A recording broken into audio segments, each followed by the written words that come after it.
The transatlantic slave trade. The Atlantic slave trade took place in two periodical phases. The first was 1450–1650 and the second was 1650–1850. The institution transformed in notable ways between the two periods. In the beginning, Africa was the target of the business of slavery, with Europeans trading goods for African captives. The transatlantic slave trade began during the 15th century when Portugal, and subsequently other European kingdoms, were finally able to expand overseas and reach Africa. The Portuguese first began to kidnap people from the west coast of Africa and to take those they enslaved back to Europe at Ipar. According to Britannica.com, there was at least 10 million Africans transported to the Americas, with a few 100,000 coming to North America. Transatlantic slave trade. Segment of the global slave trade that transported between 10 million and 12 million enslaved Africans across the Atlantic Ocean to the Americas from the 16th to the 19th century. It was the second of three stages of the so-called triangular trade,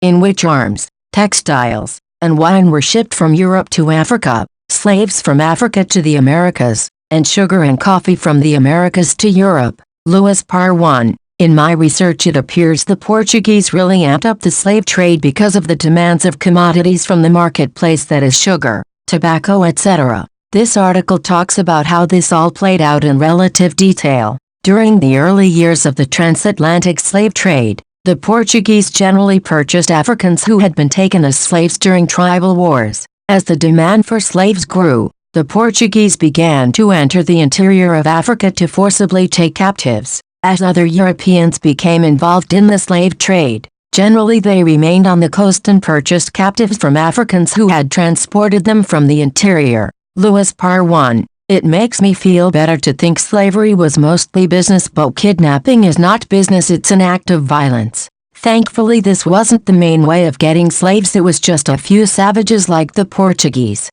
The results of the slave trade was traumatizing to the people on the continent of Africa and people of African descent. As one of the people of African descent, I know this firsthand. Unfortunately, the consequences of the slave trade is still felt by the African diaspora till this day. The guilt of Europeans and pride, I'm sure, is still felt to this day. As much as we are targeted in the society today, I couldn't imagine what the future of Africans and their descendants will look like. Thank you for watching, and please, like and subscribe.